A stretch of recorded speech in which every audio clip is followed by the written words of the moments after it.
Is your home roof good for solar? Factors to consider for a solar-friendly roof.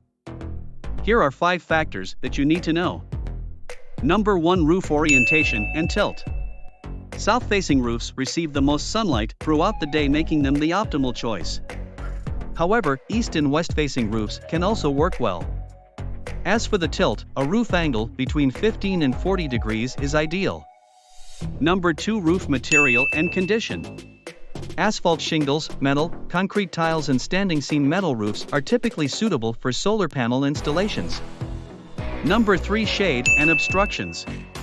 Shade from nearby trees, buildings, or chimneys can significantly impact the efficiency of your solar panels. Number 4. Weight-bearing capacity.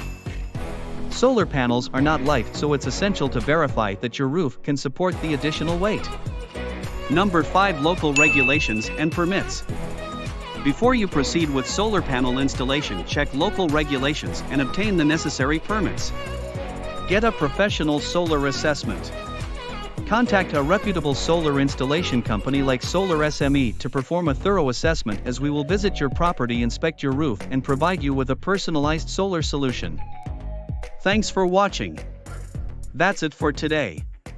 If you found this video helpful, give it a thumbs up, share it with your friends, and subscribe to our channel.